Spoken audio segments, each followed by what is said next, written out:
I honestly believed turning 33 meant I had finally outgrown the need for my mother's approval, but sitting there at Harbor and Vine, watching the candlelight catch the rim of my wine glass, I let my guard down.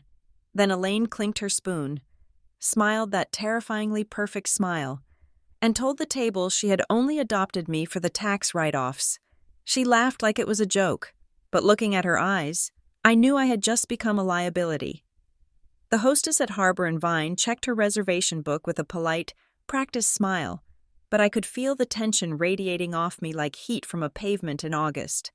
I had arrived 15 minutes early, claiming the round table in the back corner near the fireplace. It was the best seat in the house, secluded enough to muffle the sounds of other diners, but open enough that I would not feel trapped.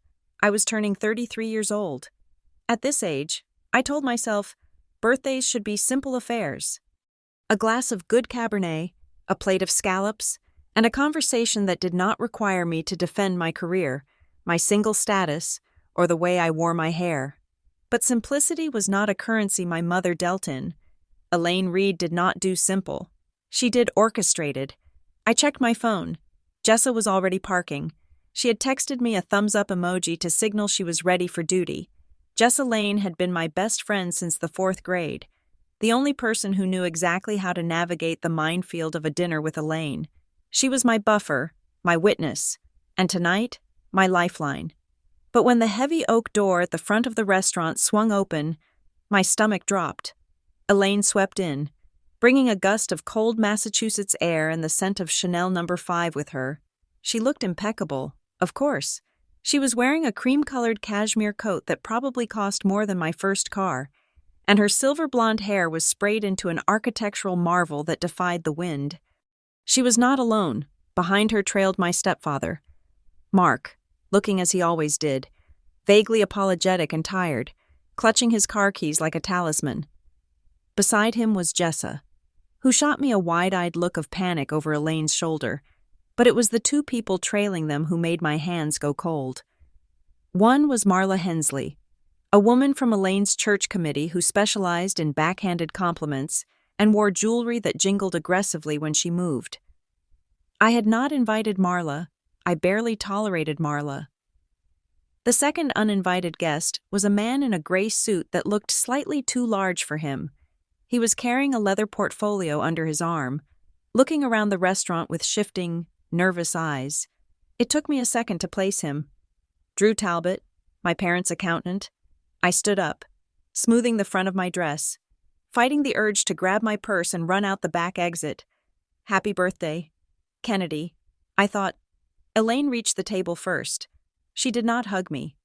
Instead, she reached out and plucked a loose thread from my shoulder, examining it critically before flicking it away. "There is the birthday girl," she announced, her voice pitching up in that performative way she used when she wanted an audience. "You look tired.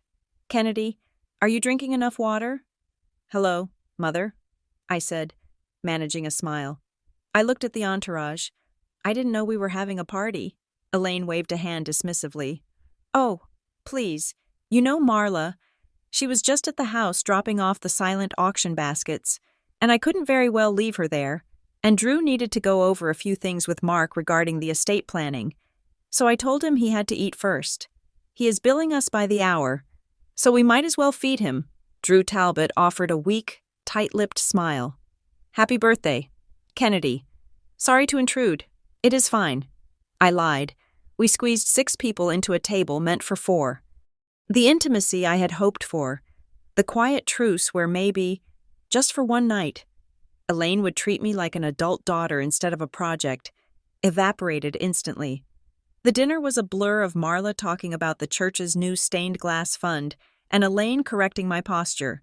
Mark focused entirely on his breadbasket, breaking rolls into tiny, jagged pieces and buttering them with the intensity of a surgeon. Jessa sat to my right, her knee pressing against mine under the table. A constant reminder that I was not crazy and I was not alone. I watched Drew Talbot from across the table. He barely touched his salmon. He kept tapping his fingers on the leather portfolio he had wedged between his chair and the wall. He looked like a man waiting for a sentencing hearing, not a birthday dinner. Why is the accountant here? I whispered to Jessa when the table grew loud over a debate about property taxes. Maybe they are writing off the calamari. Jessa whispered back. I tried to laugh, but the sound stuck in my throat. By the time the waiter cleared the entree plates, my jaw ached from clenching it. I had survived the inquiries about why I was still renting my apartment, the critique of my job at the consulting firm, and Marla's helpful suggestion that I should try a brighter lipstick to attract a husband. Then came the dessert. The waiter brought out a tiramisu with a single, flickering candle. The table clapped. I made a wish. I wished for silence, and blew it out. Elaine picked up her spoon and tapped it against her wine glass. The sharp, high-pitched ding-ding-ding cut through the ambient noise of the restaurant. I would like to make a toast, Elaine said. Mark looked up from his plate, his eyes widening slightly. Elaine, he started, his voice low. Maybe we should just… Hush, Mark, Elaine said. Beaming, she stood up. The candlelight caught the diamond tennis bracelet on her wrist. She looked beautiful and terrifying. To Kennedy, she began, raising her glass. 33 years. It feels like just yesterday we were filling out all those forms. She laughed, looking around the table to ensure everyone was paying attention. Marla was beaming. Drew was staring at the tablecloth. You know, Elaine continued, leaning in as if sharing a delightful secret. I tell everyone you were my miracle baby, and you were, but let's be honest, the real miracle was the timing. Mark and I were looking at a dreadful tax bracket that year. She paused for effect. I honestly don't know what we would have done without the write-off, she said, her voice bright and carrying to the neighboring tables. I told the agency, just give me one with clean paperwork and a valid social security number, and I will take care of the rest. She laughed again, a musical, tinkling sound. I announced you were adopted for tax benefits at the country club the year we got you, and nobody believed me. She chuckled. But look at you now. 33 years of dependent credit and you are finally aging out of the portfolio. She raised her glass higher. To Kennedy, the best investment we ever made. The silence that followed was absolute. It was not the comfortable silence of a pause in conversation. It was a vacuum. The air seemed to be sucked out of the corner of the room. I sat frozen, my hand gripping the stem of my wine glass so hard I thought it might snap. I waited for the punchline. I waited for her to say, I am joking, obviously. I waited for her to soften her eyes and say, she loved me, but she didn't. She just smiled, took a sip of her Chardonnay, and sat back down, looking incredibly pleased with herself. Mark was pale. He picked up his water glass and took a long, desperate gulp. Marla let out a nervous, high-pitched giggle that sounded like a hiccup, but it was Drew Talbot who terrified me. He didn't look confused. He didn't look like he had heard a bad joke. He looked sick. He shifted in his chair, his eyes darting from Elaine to me, and then he reached down and pulled his portfolio closer to his leg, as if he wanted to hide it. My heart was hammering against my ribs, a frantic, erratic rhythm. That is a weird joke. Elaine, Jessa said. Her voice was flat, devoid of any politeness. Elaine blinked, looking genuinely affronted. Oh, lighten up. Jessa, you girls are so sensitive these days. Kennedy knows I adore her. I gave her a life, didn't I? She looked at me, her eyes narrowing slightly. Didn't I? Kennedy? I looked at the woman who had raised me. I looked at the way her lipstick didn't quite reach the corners of her mouth. I heard the specific, technical words she had used. Dependent credit, clean paperwork, aging out of the portfolio. Those were not motherly terms. Those were accounting terms. I stood up. My legs felt like wood, disconnected from my body. I need some air, I said. Kennedy, sit down, Elaine snapped, her voice dropping the sweet veneer instantly. We haven't paid the bill. I walked away. I didn't grab my coat. I didn't look back. I walked straight through the restaurant, past the hostess stand, and out the heavy front door into the biting cold of the parking lot. The air hit me like a slap, sharp and shocking. I walked to my car, fumbling for my keys, my hands shaking so badly I dropped them on the asphalt. I crouched down to pick them up, and a sob ripped out of my throat, unexpected and violent. Kennedy. I froze. The voice came from behind me. I stood up and turned around. Elaine was standing on the sidewalk, wrapping her cashmere coat tighter around herself. She didn't look sorry. She looked annoyed. "You are making a scene," she said. "You told a table full of people you adopted me for a tax break." I said, my voice sounded thin, dragged away by the wind. It was a joke. "Kennedy, God, you have always been so dramatic. Just like your—" She stopped herself. "Just like who?" I asked. "Just like you are," she finished smoothly. She walked closer, her heels clicking on the pavement. "Look, I know you have been moody lately. 33 is a hard age. You are seeing your friends get married, have children, and you are feeling left behind. I understand. Stop psychoanalyzing me." I said, "I am not moody. Elaine, I am humiliated." "Why did you say that? And why is Drew here?" Elaine sighed. A long, exasperated sound. "Drew is handling family business, which you are a part of. You should be grateful we include you in these things. Most families wouldn't." "Most families wouldn't what?" I asked. "Include their daughter?" She stepped into my personal space. She was shorter than me, but she always made me feel small. She reached out and adjusted my collar, her fingers cold against my neck. "I gave you a life, Kennedy," she said softly. Her eyes were hard, unblinking. "I took you in when nobody else wanted you. I paid for your braces. I paid for your college.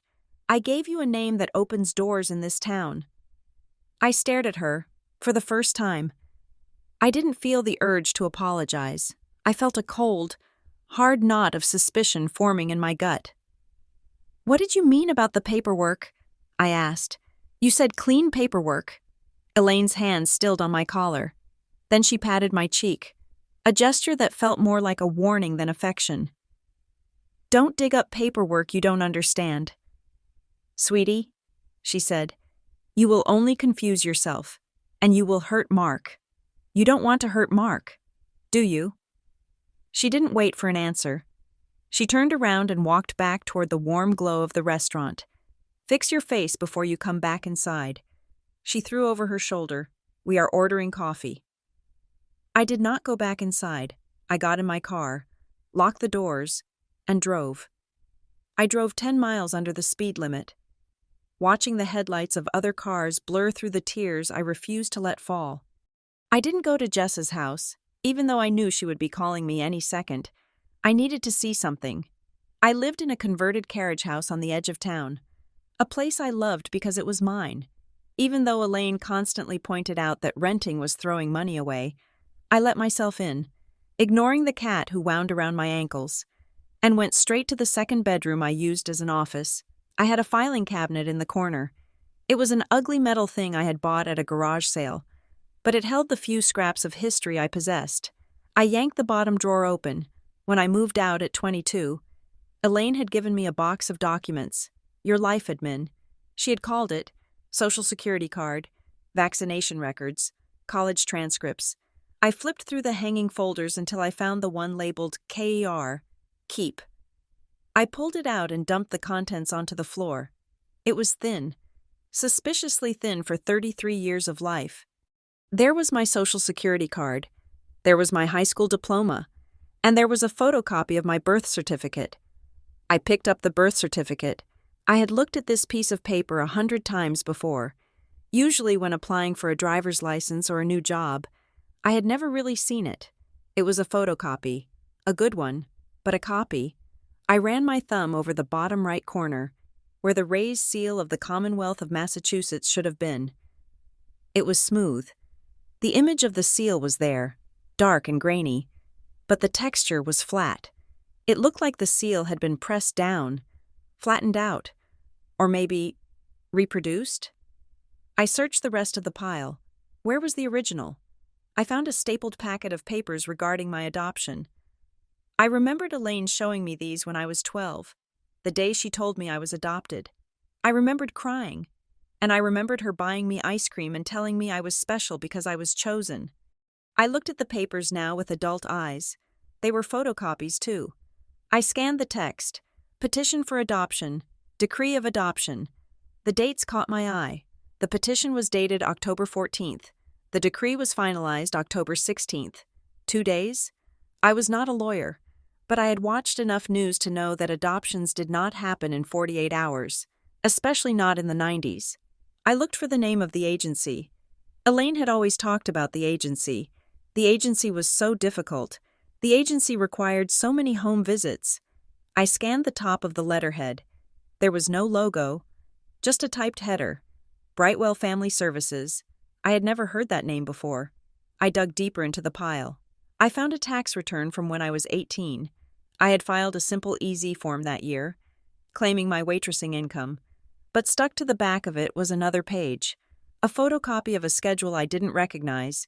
It listed me as a dependent. But I had filed as independent that year. I remembered because I was so proud of doing my own taxes. I sat back on my heels. The papers scattered around me like autumn leaves. Dependent credit, clean paperwork. My phone buzzed in my pocket. It was Jessa. I let it go to voicemail. I needed to talk to someone who knew the truth. Someone who had been there back then. I scrolled through my contacts until I found the name Uncle Ray. Ray Mercer wasn't my real uncle. He was Mark's college roommate. A fixture in our lives for as long as I could remember. He was the one who taught me to ride a bike when Mark was too busy working, and the one who slipped me $20 bills when Elaine refused to increase my allowance. He had retired to Florida 3 years ago, but he always answered when I called. I pressed dial. It rang 4 times. Hello? His voice sounded groggy. Uncle Ray? It's Kennedy. Kennedy? He cleared his throat. Is everything okay? It's late, isn't it? It was 9:30, not that late. I'm sorry. Ray, I had a question about when I was little. There was a pause on the line, a hesitation that I felt in my bones. What kind of question? He asked, his voice guarded. Mom said something tonight, at dinner. She made a joke about adopting me for tax benefits. Silence. Ray, that is a terrible thing to say, he said finally. Typical Elaine. She mentioned the paperwork, I said, pressing the phone harder against my ear. She told me not to look at it, so I looked at it. Ray, I don't have any originals, just copies, and the dates on my adoption papers. They are 2 days apart. I heard Ray exhale, a long, shaky breath. Kennedy, listen to me, he said. Do you know anything about Brightwell Family Services? I asked. Kennedy, stop, he said. His voice was sharp, startling me. Ray, I love you, kiddo, he said. You know I love you, but you need to stop asking me questions. Why? I asked, my voice trembling. Because I don't want to be the one to tell you, he said, and I don't want Elaine coming after me. She has things on everyone. Kennedy, you know that. I felt a chill go down my spine that had nothing to do with the drafty window. What does that mean? I whispered. It means, Ray said, his voice dropping to a harsh whisper, that if you are looking at those papers and you are seeing things that don't add up, you shouldn't be talking to me or your mother. Who should I talk to? I asked. Talk to a lawyer. Kennedy, he said, talk to a lawyer before you talk to her again. He hung up. I sat there in the silence of my home office, the dial tone buzzing in my ear. Talk to a lawyer. Uncle Ray was the kindest man I knew. He was the man who bought me slushies and told me knock-knock jokes. If he was terrified, if he was telling me to get legal protection against my own mother. I looked down at the flattened seal on my birth certificate. I had spent my entire life trying to be the daughter Elaine wanted. I had twisted myself into knots to earn her praise, to avoid her criticism, to be worth the investment she had made in me. I stood up, I gathered the papers, every single photocopy, and put them back into the folder. But I didn't put the folder back in the cabinet. I put it in my bag. My hands were still shaking, but my mind was suddenly, terrifyingly clear. Elaine had told me not to dig. She had threatened me with the one thing she thought would stop me, the fear of hurting the family, but looking at the empty space where a raised seal should be. I realized something. I didn't have a family. I had a file. I walked to the kitchen and poured the rest of the wine down the sink. I needed to be sharp tomorrow. I was not going to beg for love anymore. I was done being a deduction. I was going to find out exactly what I was worth. The morning after the dinner, I called my boss, Dana, and lied. I told her I had a migraine. The lie tasted sour in my mouth because I prided myself on my reliability. I was the person who showed up early. I was the person who stayed late. I was the person who never needed coverage. But as I sat on the edge of my bed, staring at the folder of photocopies I had stolen from my own filing cabinet, I realized my reliability had been weaponized against me. My stability was the very thing that made me a good asset. I showered, dressed in the most nondescript clothes I owned, jeans and a navy sweater, and drove to the Briar Glen Town Hall.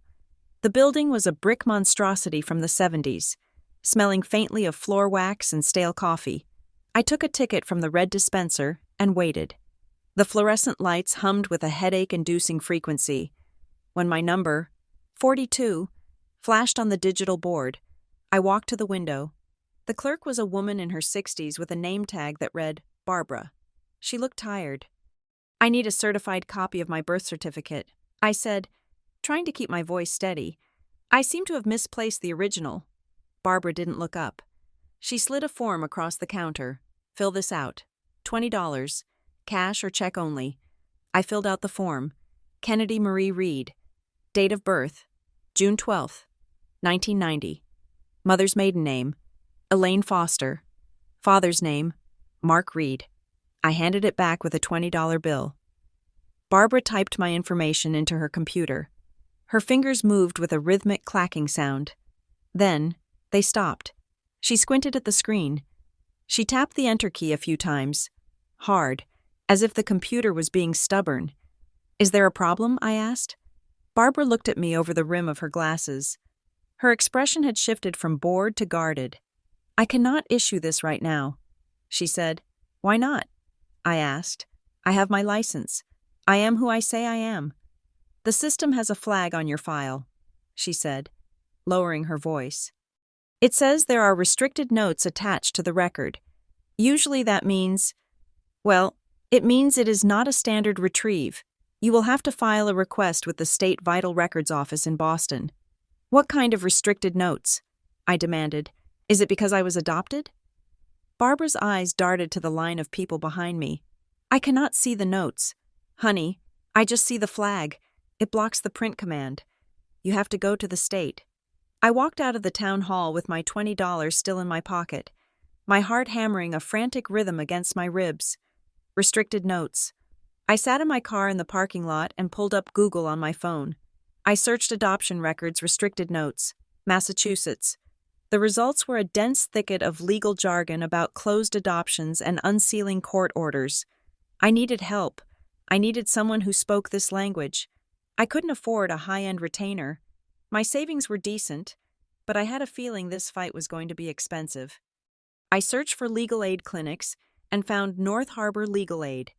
They had a banner on their website, "Helping you reclaim your narrative." It sounded cheesy. It was exactly what I needed. I called and got an appointment for an hour later due to a cancellation. The clinic was located above a dry cleaner in a strip mall that had seen better days.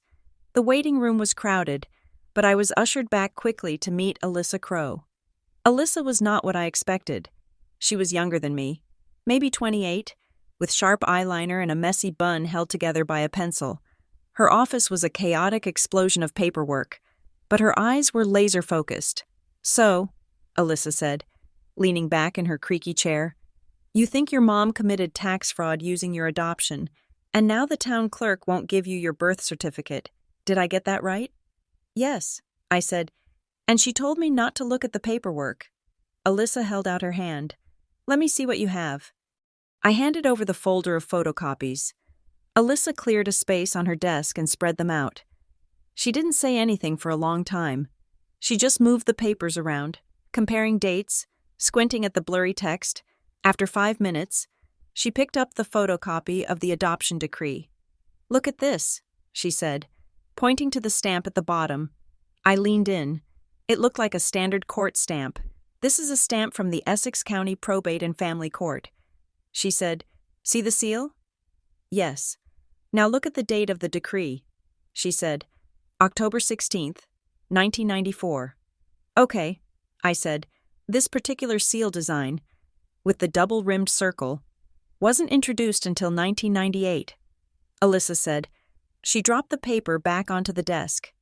In 94, they were still using the single-rim embossed stamp. I felt the room tilt slightly. "Are you saying it is fake?" I asked. "I am saying this document was not created in 1994, Alyssa said. "And look at the font here on the petition. This is Calibri." I stared at the letters. Calibri became the default font for Microsoft Word in 2007. Alyssa said, "Before that, everyone used Times New Roman or Arial. If this petition was typed in 94, it would have been on a typewriter or a very early word processor. It wouldn't be Calibri." She looked at me, her face grim. "Kennedy, these aren't just copies of old documents. These are fabrications. Someone made these on a computer much later than the dates claim." I felt a wave of nausea. Elaine didn't just lie. She had crafted a prop. "What about the birth certificate?" I asked. "The town hall said there were restricted notes." Alyssa nodded. "That tracks. If the adoption wasn't finalized through the standard legal channels, or if there was an irregularity that got flagged later, the state would lock the file to prevent errors from compounding. Or what? Or to protect the identity of a minor involved in a fraud case." She said, "We need to freeze your credit. Immediately." I did it right there in her office. I pulled out my laptop and logged into the 3 major credit bureaus. Alyssa guided me through the process, her voice calm and professional. We froze everything. Then we pulled the full reports. I had always been careful with money.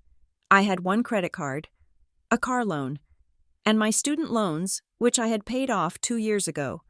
But as I scrolled down the Experian report, I saw it. There was a closed account for a department store credit card, opened in 2008. I was 18 in 2008. I said, "I was a freshman in college. I didn't have a store card." "Look at the billing address," Alyssa said. I looked.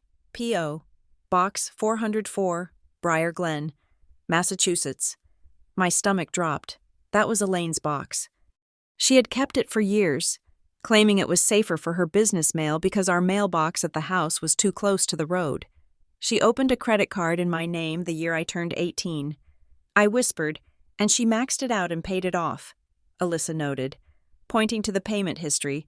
"Look, balance, $2,000, paid in full. Balance, $500, paid in full." She wasn't ruining your credit. She was building it. "Why?" I asked. "To use it for something bigger." Alyssa said, "You don't groom a credit score for a department store card. You do it for loans, mortgages, lines of credit." She looked at me. "Kennedy, you need to reconstruct a timeline.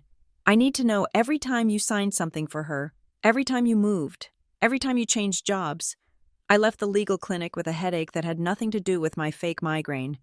I drove straight to Jessa's apartment.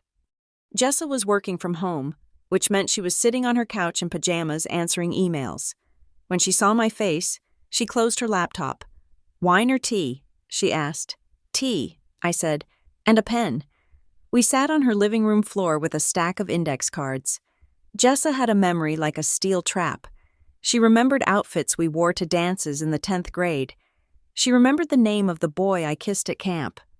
"Okay," Jessa said, uncapping a marker. 2011. "You got that internship at the marketing firm." "Right," I said. I remember bringing the offer letter home.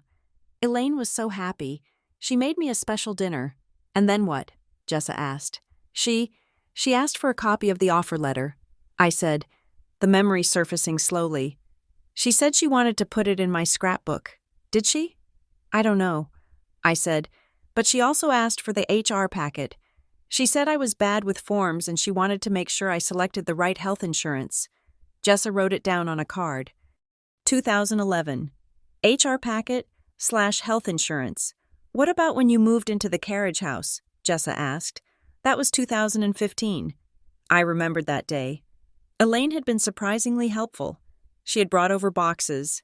She co-signed the lease. I said, even though I made enough money. She insisted. She said it would help my credit score. Jessa wrote, 2015. Lease cosign. We worked for 3 hours. A pattern emerged, stark and undeniable. Every major life event, college enrollment, first car, first apartment, new jobs, was accompanied by Elaine inserting herself into the paperwork. And there was something else. Every year, around tax time, Elaine would have a crisis, a phantom illness, a fight with Mark, a dramatic meltdown that required me to come over and help. And while I was there, she would shove papers in front of me. Just sign this, Kennedy. It is for the trust. Sign this. It is for the insurance. I signed them. I always signed them. Because I wanted the yelling to stop. Because I wanted her to love me. I need to talk to Mark, I said, looking at the carpet of index cards. He has to know. He won't talk to you if she's there. Jessa said, I know. I said, I know where he is on Tuesdays. Mark was a creature of habit. On Tuesday afternoons, he claimed he was going to the hardware store for supplies, but he actually sat in his truck in the back of the lot and ate a donut in peace. It was his one act of rebellion. I pulled into the lot of Miller's Hardware at 2 o'clock. There was his truck, a pristine white Ford F-150. I parked 2 spaces over and walked to his window. He jumped when I tapped on the glass. Powdered sugar dusted his shirt. Kennedy, he said, rolling down the window. You scared me to death. Hi, Mark. He looked around nervously. Is your mother with you? No, just me. He relaxed, but only slightly. He wiped the sugar off his mouth. I heard you left dinner early last night. Elaine was, well, she was upset. She said you were having an episode. Is that what she calls it? I asked. An episode? She humiliated me. Mark, she told everyone I was a tax write-off. Mark sighed, gripping the steering wheel. She was just joking. Kennedy, you know her sense of humor. It is dry. It wasn't a joke. I said, I went to a lawyer. Mark, the adoption papers she gave me are fake. The fonts are wrong. The stamps are wrong. Mark's face went gray. He didn't look surprised. He looked defeated. I asked you not to dig. He whispered. You knew? I asked, my voice rising. You knew the papers were fake? I didn't know they were fake. Per se, Mark said, looking at the dashboard. I just know. Elaine handles the business. She handles the paperwork. She told me years ago that the adoption was complicated, that we had to do things a certain way to make sure we kept you. Kept me? I asked. Or kept the money? Mark closed his eyes.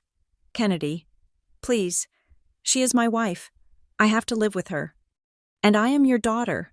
I said, doesn't that count for anything? He looked at me then, and I saw the total lack of fight in him. He was a man who had surrendered his spine 20 years ago in exchange for a quiet life. I signed what she told me to sign, Mark said softly, because if I didn't, she would freeze me out. She would make life unbearable. I am sorry. Kennedy, I really am. But I cannot help you. If she finds out I talked to you... He trailed off, terror flickering in his eyes. What will she do? Mark, I asked. She knows things, he whispered, about everyone, even me. He started the engine. Please, Kennedy, just let it go, for your own sake. He rolled up the window and backed out of the space, leaving me standing in the exhaust fumes. I drove back to the legal clinic. I felt hollowed out. Mark's cowardice hurt more than Elaine's cruelty. Elaine was a shark. She was just doing what sharks did. Mark was the boat that refused to pick me up out of the water. Alyssa was waiting for me. We need to file a formal records request, Alyssa said, and we need to petition to unseal the court file. Mark won't help. I said, he is terrified of her. That is fine. Alyssa said, we don't need him. We have enough reasonable doubt with the inconsistencies in the documents. But I need you to be prepared. Prepared for what? Sealed records are used to protect privacy, Alyssa said. Usually the child's, but sometimes. In cases of corruption or negligence, they are used to bury mistakes. If we open this box, We might find out that the state failed you just as much as your mother did. Do it, I said. While Alyssa drafted the petition, I felt a restless energy. I couldn't go home. I couldn't sit still. I remembered the address on the fake adoption petition, 1402 Oak Street, Brightwell Family Services. I put the address into my GPS. It was in a neighboring town, in a rundown commercial district that was slowly being gentrified. I pulled up to 1402 Oak Street. It was not an office building. It was a single-story brick structure with a fresh coat of purple paint. A sign out front read, Lotus Heart Yoga. I parked and went inside. The air smelled of sandalwood and sweat. A woman with gray dreadlocks was wiping down the counter. Hi, she said. Here for the 4 o'clock vinyasa? No. I said, I am actually looking for some history on the building.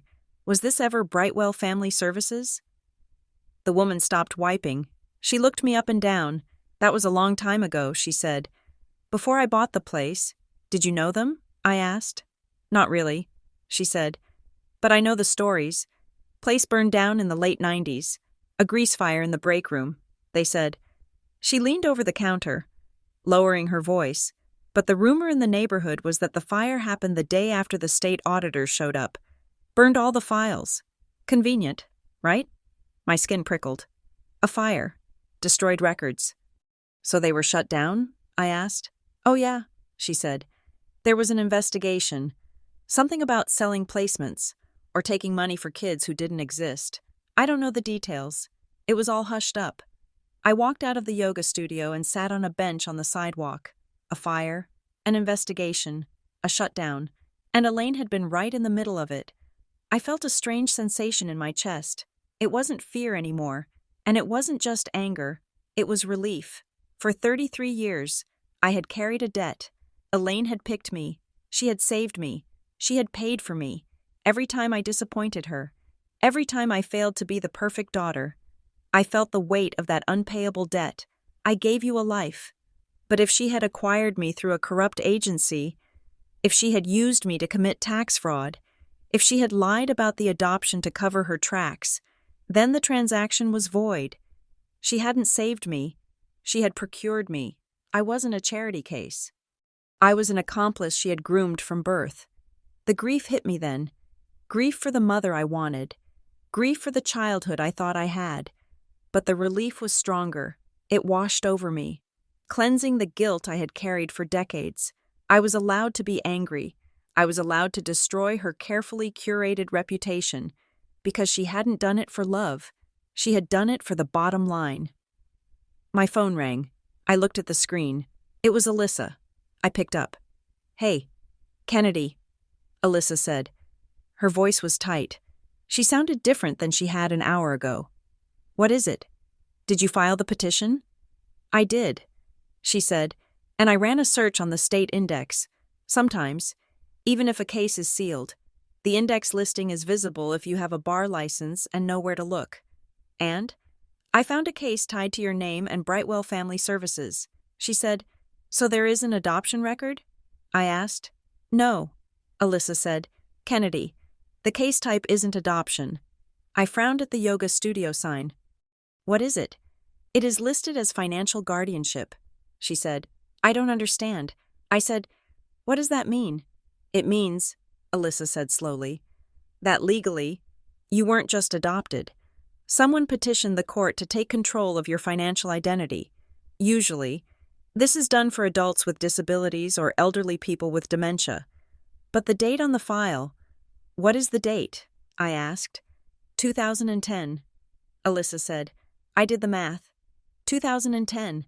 I was 20 years old. I was a junior in college. I was on the dean's list. I was completely capable. Elaine filed for financial guardianship of you when you were 20. Alyssa said, If that order was granted, Kennedy, she didn't just claim you on her taxes. She legally owns your signature. I stared at the traffic passing by on Oak Street. She owns me, I whispered. We are going to unseal it, Alyssa said, her voice fierce. We are going to burn it down. I hung up the phone. I looked at my hand, my own hand. The hand I used to sign my name, it didn't belong to me. I stood up, The sun was setting, casting long, dark shadows across the pavement. I walked back to my car. No longer crying. I was done crying. Elaine wanted a return on her investment. I was going to give her one she never expected. The office of North Harbor Legal Aid smelled of stale toner and anxious perspiration. It was not the kind of place where high-stakes corporate dramas played out. But it was exactly where I needed to be. I sat in a plastic chair that scraped against the linoleum floor every time I shifted my weight. Watching Alyssa Crow arrange files on her desk with the precision of a blackjack dealer, there was a third person in the room today. Gavin Holt did not look like a man who unraveled financial crimes. He looked like a high school geography teacher who had been sleeping in his car. He wore a corduroy jacket with patches on the elbows that were not ironic, and his glasses were smudged with what looked like thumbprints. But when he opened his laptop, his demeanor shifted, the slouch vanished, his eyes, pale and watery behind the lenses, sharpened into points of steel. Alyssa had introduced him as a former state auditor who now worked as a consultant for cases involving administrative abuse. So, Gavin said, his voice dry and scratching like sandpaper, "You are the guardianship case. I am the adoption case." I corrected him. "I think—" Gavin looked at Alyssa, then back at me. He didn't smile. In the eyes of the Commonwealth of Massachusetts, those two things are not mutually exclusive. Kennedy. In fact, one is often the gateway drug for the other. He turned his laptop screen toward me. It was a dense spreadsheet filled with codes that looked like gibberish. "Alyssa told me you found a sealed file from 2010. He said, "You were 20 years old. Why would your mother need guardianship over you at 20? "I don't know," I said. "I was in college. I was on the dean's list. I had a job at the campus bookstore." Gavin nodded, as if this confirmed a theory. "Guardianship isn't just for caregiving," he said. "People think it is about making sure grandma takes her medicine or that a disabled child has a safe place to live, and it is, usually, but in the wrong hands, it is a master key." He tapped the screen. "If I have financial guardianship over you, I don't just control your bank account. I control your legal identity. I can sign contracts in your name. I can open lines of credit. I can file taxes on your behalf without you ever seeing the return. And the most terrifying part? I can do it all while you are walking around, living your life, completely unaware that on paper, you are considered an incapacitated person." I felt a cold shiver crawl up my spine. "But wouldn't I know?" I asked. "Wouldn't a judge want to see me?" Gavin let out a short, bark-like laugh. "In a perfect world? Yes, in an overworked probate court in 2010, with a pile of cases 5 feet high.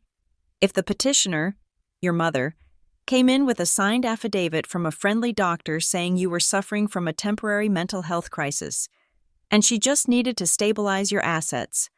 He shrugged. "Rubber stamp, sealed for privacy, and you are none the wiser until you try to get a mortgage 10 years later." I thought about the sick days I had taken in college. I thought about the time I had mononucleosis sophomore year and lay in bed for 3 weeks while Elaine brought me soup and handled my mail. "Is that what she did?" I asked. "We are going to find out," Gavin said. "But first, we need to look at the taxes." He pulled a form out of his briefcase. "This is a request for a tax transcript. Form 4506T. We are going to bypass your mother's accountant and go straight to the IRS." I signed the paper.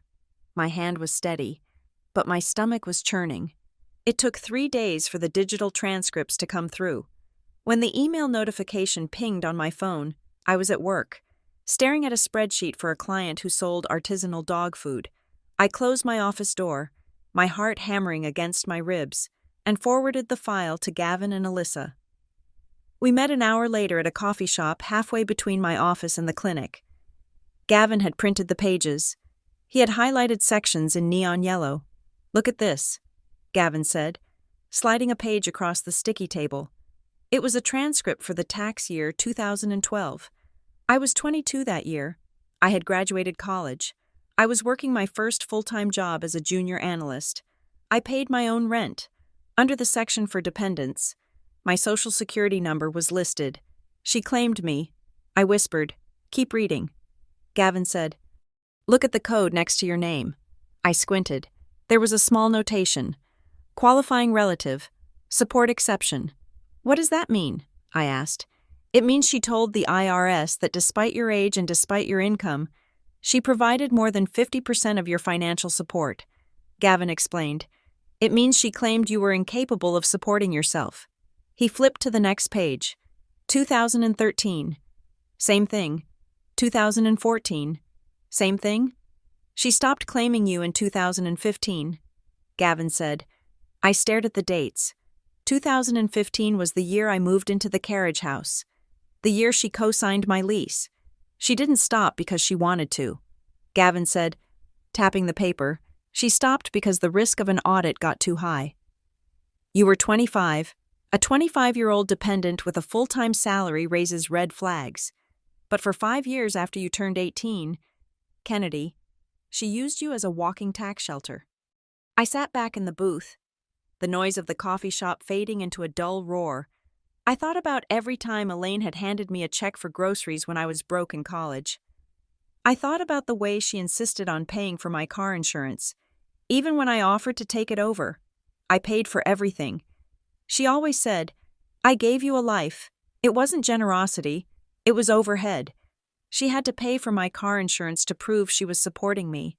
She had to buy my groceries to keep the paper trail consistent. Every dollar she spent on me wasn't a gift. It was an investment she was writing off against her taxes to save herself thousands more. She monetized me. I said, my voice sounding hollow.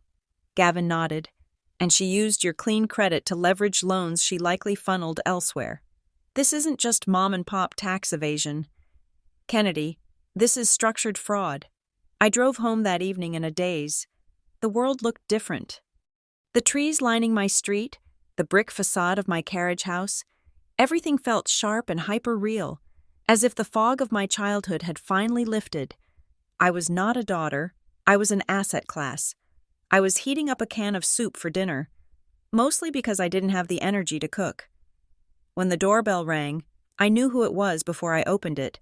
The rhythmic, demanding ding-dong-ding was a signature in itself. I opened the door. Elaine stood on the porch.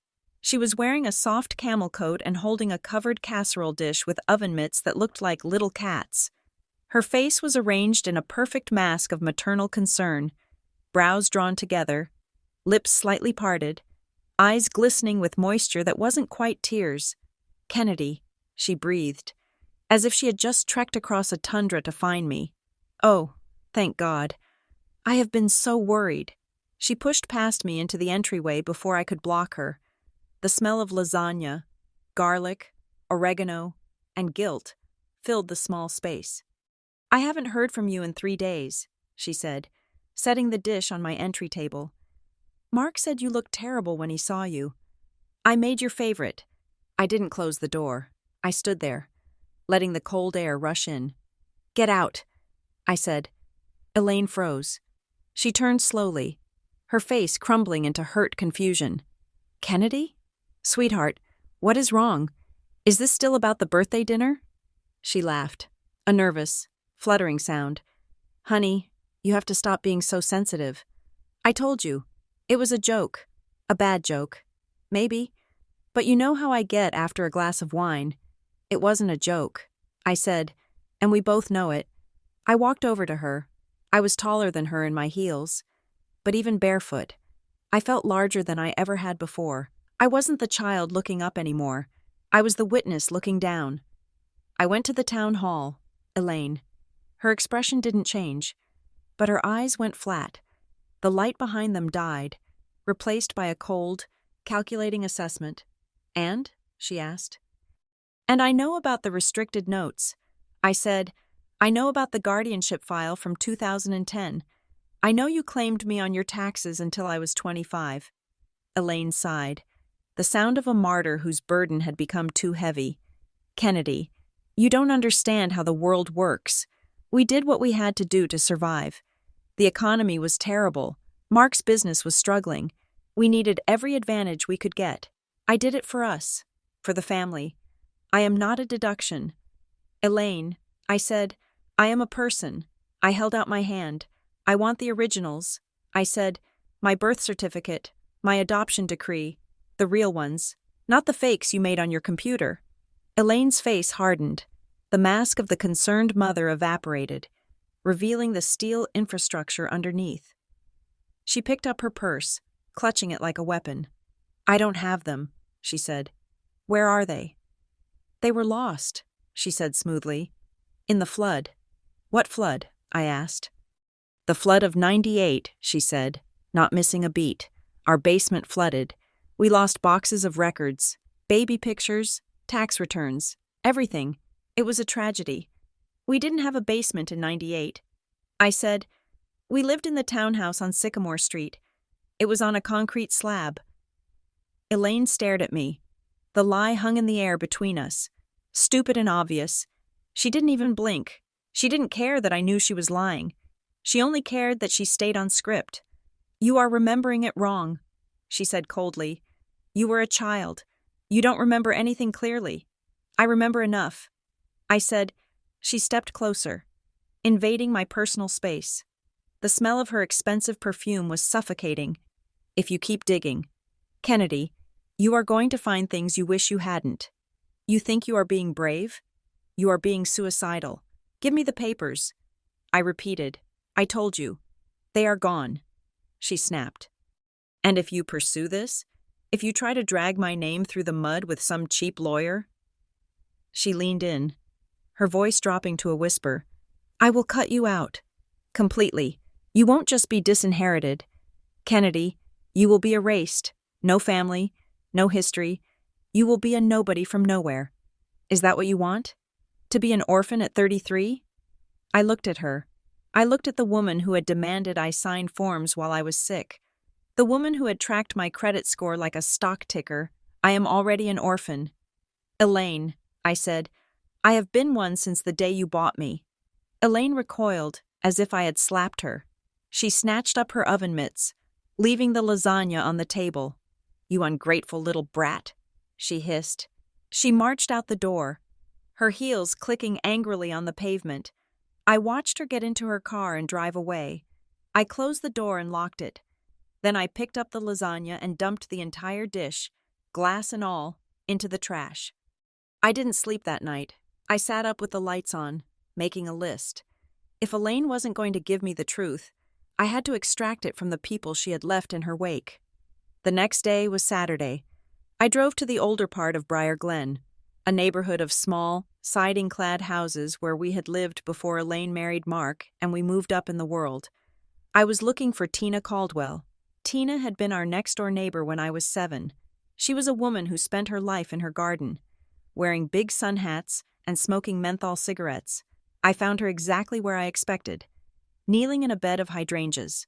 She looked older. Her skin was like crinkled paper, but she had the same sharp, observant eyes. Kennedy? She asked, squinting up at me. Kennedy Reed?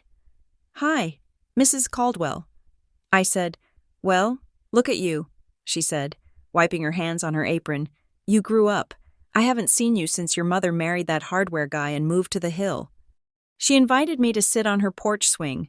She brought out iced tea that tasted like pure sugar. How is Elaine? She asked. Still running the world? She is the same. I said, actually, that is why I am here. I am trying to put together a scrapbook for her. A surprise. I was wondering if you had any memories from back then. Tina laughed. A raspy, smoker's hack. Oh, I have memories, she said. Your mother was a piece of work. Smart as a whip. Though, I will give her that. How so? I asked. Tina took a drag of her cigarette. She knew how to work the system. She said, I remember sitting right here on this porch, having coffee with her. This must have been, 96? She had just started that business of hers, the consulting business, whatever she called it. Tina said, she was always bragging about her books. She used to tell me, Tina, you are a fool for paying full price on anything. She told me she had figured out a way to make the government pay for her lifestyle. Did she say how? I asked, keeping my voice casual. She talked about deductions. Tina said, She said having a kid was the best tax shelter in America if you knew how to file. She called you her, what was the word? Her little gold mine. I felt a knot tighten in my stomach. She said that? I asked. Tina nodded. She said, Kennedy is going to pay for my retirement. I always thought she was joking. You know Elaine, always telling tall tales. But she did seem to have money when nobody else did. New cars, trips. Tina looked at me, her expression softening. She was hard on you. Though, I remember that. Always making you practice your signature. Practice my signature? Yeah, Tina said. You were little, 7 or 8. She would have you sitting at the picnic table with a stack of papers, making you sign your name over and over again. She said it was for penmanship. I thought it was weird. Most kids are out playing tag, and you are there signing Kennedy Reed. Kennedy Reed. Kennedy Reed until your hand cramped. I thanked Tina and left before I started screaming. Penmanship. She wasn't teaching me to write. She was training me to produce a consistent legal mark. She was training me to be a forgery machine. I went back to my house and found Jessa waiting on my front steps. She had a bottle of wine and a box of old photo albums she had dragged out of her parents' attic. I thought we could look for clues. Jessa said, My mom took pictures of everything. We spent the afternoon on my living room floor, surrounded by the ghosts of our childhood. Birthday parties, school plays, soccer games. Stop, I said, grabbing Jessa's hand. Go back. Jessa flipped the page of a magnetic album back to the left. It was a photo from a town festival. Briar Glen Family Day, 1997. In the foreground, Jessa and I were eating cotton candy, our faces sticky and happy. But it wasn't us I was looking at. It was the background, behind us. Near the edge of the frame, there was a woman. She wasn't looking at the camera. She was looking at me. She was young, maybe early 20s. She had dark, curly hair pulled back in a messy ponytail, and she wore a denim jacket. Her expression was unreadable. Not smiling, not frowning, just intense. There was a white label sticker on the plastic sleeve next to the photo. Jessa's mother had written names in her neat cursive. Jessa, Kennedy, Mrs. Reed, Clown. But next to the unknown woman, there was just a single letter, K. Who is that? I asked, pointing. Jessa squinted. I don't know. Maybe a friend of your mom's? No. I said, Look at her face, Jessa. I stared at the woman. I stared at the shape of her jaw. The way her eyebrows arched. I felt a sudden, violent jolt of recognition. It wasn't a memory, exactly.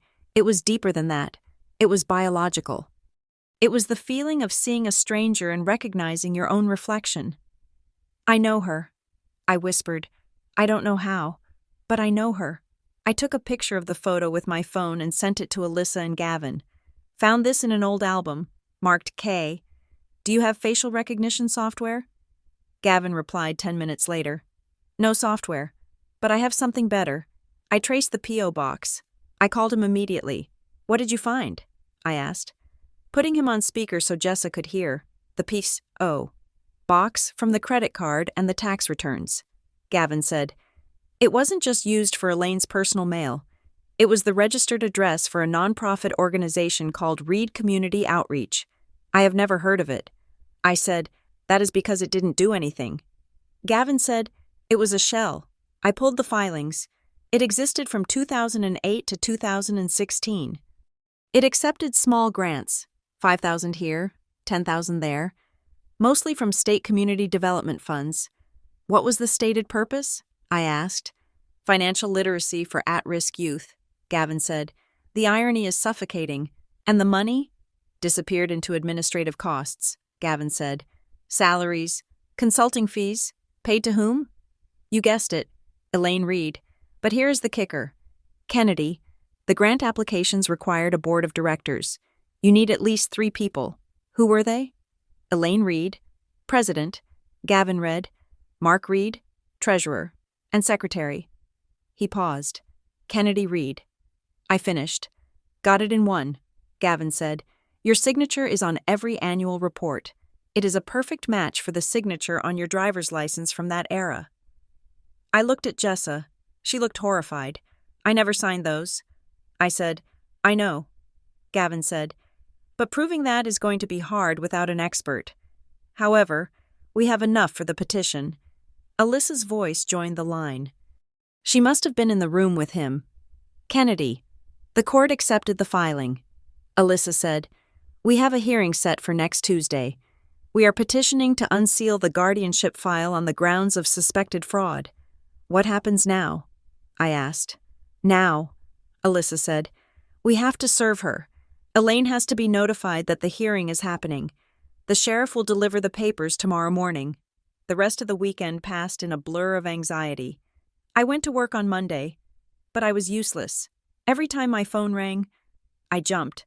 I knew Elaine. I knew she wouldn't take this lying down. She wasn't the type to hire a lawyer and fight quietly in court. She was the type to scorch the earth. Tuesday, Wednesday, Thursday. The sheriff had served the papers on Monday. 3 days of silence. It was the silence of a tide pulling back before a tsunami. Thursday night. At 11:30, my phone rang. I was in bed, trying to read a book I hadn't turned the page of in an hour. The screen lit up. Mother, I let it ring 3 times. Then I picked it up. I didn't say hello. I just listened. Kennedy, Elaine said. Her voice was different. The performance was gone. The fake warmth. The hysterical victimhood. I gave you a life script. It had all been stripped away. Her voice was calm. It was cold. It was the voice of a CEO negotiating a hostile takeover. I received the notice. She said, Okay. I said, You are making a mistake. She said, A catastrophic mistake. I want the truth. Elaine, you think you want the truth, she said, but you have no idea what is in that file. You think it is just numbers? You think it is just money? She laughed, a low, dry sound. If you open that file, Kennedy, you are going to destroy yourself. You are going to find out why nobody else wanted you. That won't work anymore, I said, gripping the phone. You can't scare me. I am not trying to scare you, she said. I am warning you. I protected you. I hid the mess. I cleaned up the dirt. But if you pry that box open, you are going to be covered in it. She paused. I could hear her breathing. If you go to that court hearing, she said, enunciating every word, I will make sure everyone knows what you really are. I will release everything, and you won't be able to show your face in this town again. What does that mean? I asked. What am I? You are a liability, she said, and then she hung up. I sat in the dark, the phone warm against my ear. What you really are, the threat hung in the air, heavy and poisonous. But for the first time in my life, the fear didn't paralyze me. It clarified me. She was afraid. Elaine Reed, the woman who controlled everything, was terrified of a file in a cardboard box. I turned off my phone. I turned off the light. Let her threaten. Let her scream. I was going to open the box. Monday morning at Kestrel Point Consulting was usually a sanctuary of silence and expensive espresso. It was the one place in my life where I was not a daughter, a dependent, or a tax liability. I was a senior consultant. I was the person who fixed problems for Fortune 500 companies. But at 10 o'clock, the sanctity of my office was breached. My desk phone blinked. It was the internal line from the front reception. Kennedy, the receptionist, Sarah, said, her voice dropping to a whisper, I have a woman on the line. She says she is your mother. My stomach turned over. I did not give Elaine my direct work line. Tell her I'm in a meeting. I said, I did. Sarah said, but she is insisting. She told me she needs to verify your employment dates for some family estate records. She is asking for your salary history. Kennedy, she says it is for a loan application you are co-signing. The blood drained from my face. She was not just calling to annoy me. She was calling to destabilize me. By claiming I was co-signing a loan, she was flagging me as a financial risk to my own employer in the world of high-stakes consulting. Financial instability was a firing offense. Do not give her anything, I said, keeping my voice steady. Hang up, Sarah. I am coming out there. I walked to the front desk. My hands were shaking. but I shoved them into the pockets of my blazer. Sarah looked up at me, wide-eyed. She hung up. Sarah said, but she was very persistent. She asked if you were still having those stress-related absences. I closed my eyes for a second. I am sorry. Sarah, I said, please flag that number. If she calls again, transfer her directly to security. I turned around and walked straight to Dana Pierce's office. Dana was the managing partner. She was a woman who wore silk suits and terrified grown men in boardrooms. I knocked on her glass door. Come in, she said, not looking up from her laptop. Dana, I said, I need to report a security incident. She stopped typing. She took off her reading glasses and looked at me. Sit down. Kennedy. I sat.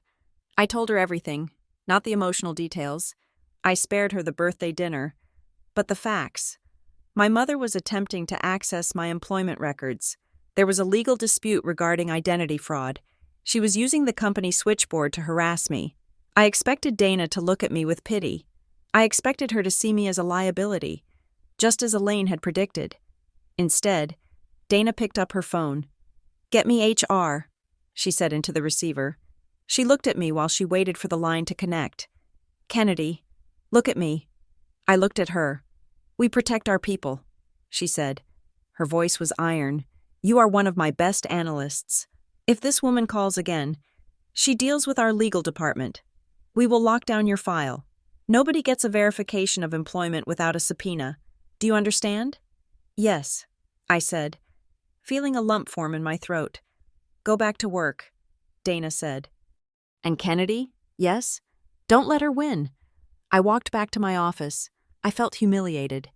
Yes, the veneer of my professional invincibility had been scratched, but I also felt something else. Safety.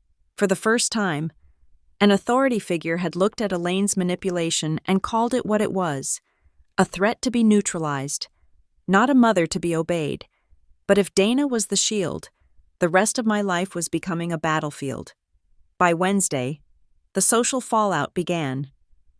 Elaine knew she couldn't get to me directly, so she went for the perimeter. She didn't scream. She didn't make public scenes. She used the weapon she had honed for 30 years. Concern. I got a text from a woman I had known since high school, someone who still ran in Elaine's circles.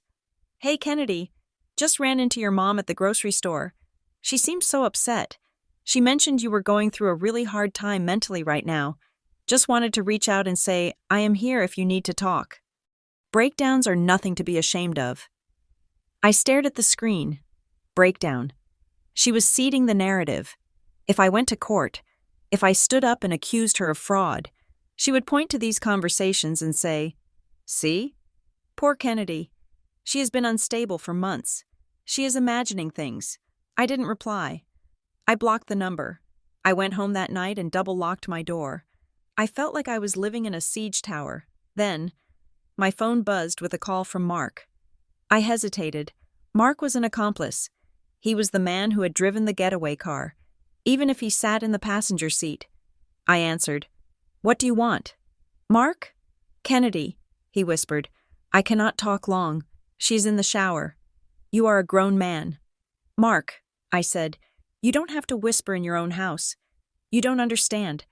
He said, she is on a warpath. She has been shredding things all day. I gripped the phone tighter. What kind of things? Old files, he said. Things from the office. But listen, Kennedy. You asked about the money. You asked about the accounts. Yes, I remembered something.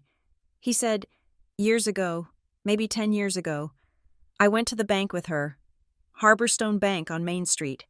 She had to put something in her safe deposit box. Okay? She sent me in to do it because she couldn't find a parking spot. Mark said, she gave me the key and the card. Kennedy, the card for the box. It had 2 names on it. Whose names? Hers, Mark said, and yours. My breath caught. I never signed a card for a safe deposit box. I said, I know, Mark said, but your signature was there. I saw it. I remember thinking it was nice that she was including you. I didn't ask questions because, well, she told me it was legal stuff for the trust. Does the box still exist? I asked. I don't know, he said. I haven't seen that blue key in years.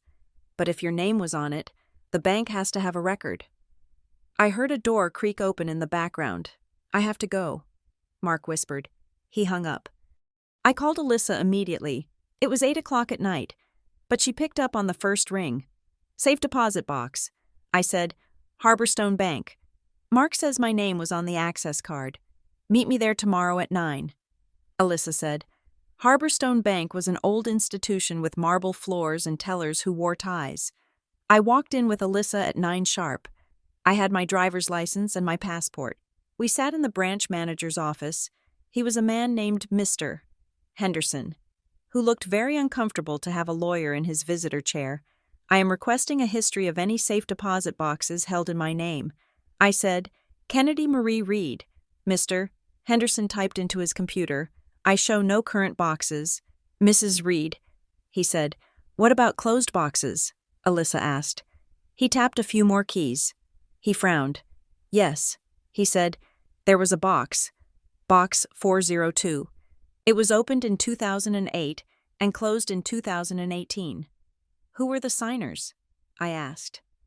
Elaine Reed and Kennedy Reed. He said, I need to see the access card. Alyssa said, and the entry log. We need to know who visited that box and when. Mr. Henderson printed the documents. He slid them across the desk. The signature card was a photocopy from their digital archives. There was Elaine's signature, sweeping and confident, and below it, there was mine. I looked at the date. June 12th, 2008, my 18th birthday. I was not in Briar Glen on my 18th birthday. I said, my voice trembling. I was on a senior class trip to Cape Cod. I have photos. I have witnesses. I could not have signed this card at this branch. It is a forgery, Alyssa said flatly. She turned to the entry log. The box had been accessed 12 times over 10 years. The last entry was 2 days after I moved out of my apartment and bought my own furniture. The moment I started showing financial independence. Who closed it? I asked. Elaine Reed? Mr. Henderson said. She surrendered the keys on May 4th, 2018. What was in it? I asked. We don't keep records of contents. Ms. Reed? Mr. Henderson said, that is the point of a safe deposit box. Privacy. We left the bank with the printouts. The evidence was mounting. But it was all circumstantial. We had a fake signature on a box. We had fake tax returns. We had a fake adoption decree. But we didn't have the why. Why go to this much trouble? Why forge a signature for a box? Why keep me as a dependent until I was 25? It wasn't just to save a few $1,000s on taxes. The effort outweighed the reward. Kennedy, Alyssa said as we stood on the sidewalk, we have enough for the narrative. We are going to build a wall of facts. No emotion, no drama, just dates, signatures, and locations. We are going to show the judge that you are not a daughter to her. You are a corporation she is managing. I went home, but I couldn't rest. The insomnia started that night. It wasn't the tossing and turning kind. It was the staring at the ceiling kind, where your brain runs on a loop of static. I kept hearing Elaine's voice. I gave you a life. I felt dirty. I felt complicit. Even though I was the victim, shame washed over me in waves. Had I been too greedy? Had I taken too much? When she bought me that car, should I have known? When she paid for my college, was I selling myself? I couldn't carry it alone anymore. I made an appointment with Dr. Elise Warren, a therapist Jessa recommended. She worked out of a small office with soft lighting and no clock on the wall. I sat on her couch and told her everything. I told her about the taxes. I told her about the box. I told her about the breakdown rumors. I feel like I'm crazy. I said, everyone looks at her and sees a saint. She is the pillar of the community, and I am the ungrateful daughter trying to ruin her. Maybe I am the villain here. Doctor, Warren looked at me. She was an older woman with kind eyes and very sensible shoes. Kennedy, she said, imagine you are a house. Okay, for 33 years. Your mother has been the architect, the builder, and the landlord. She said, she decided where the windows went. She decided who had the keys. Now, you are changing the locks, Of course you feel like a squatter. You have never been allowed to own the property. But why does it hurt so much? I asked. I hate her for what she did. It hurts because you are grieving, she said. You aren't just losing a mother. You are losing the story of who you are. You have to separate your identity from her narrative. You are not Kennedy the investment. You are just Kennedy. Who is just Kennedy? I asked.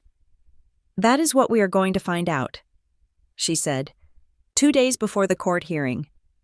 Elaine reached out. She didn't call. She sent a courier to my office with a handwritten note on her heavy, cream-colored stationery. Kennedy, please. Let's not let lawyers destroy us. Meet me at Hawthorne Cafe at noon. Just us.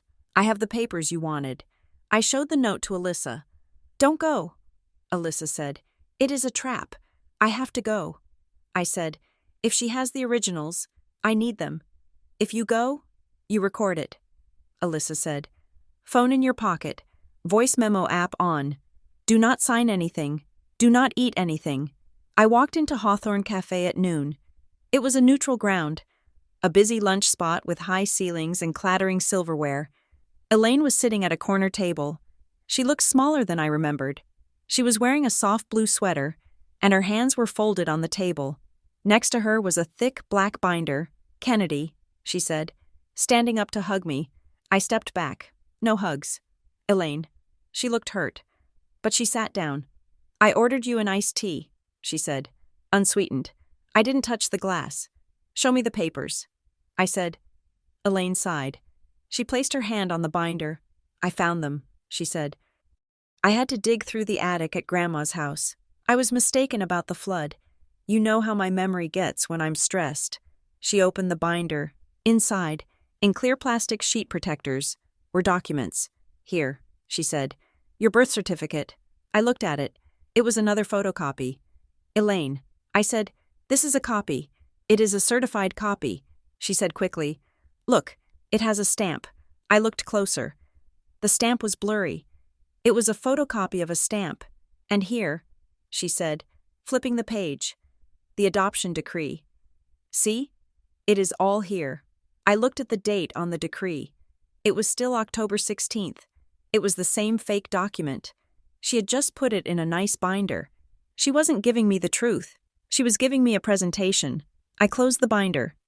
This is garbage, I said. These are the same fakes you gave me before.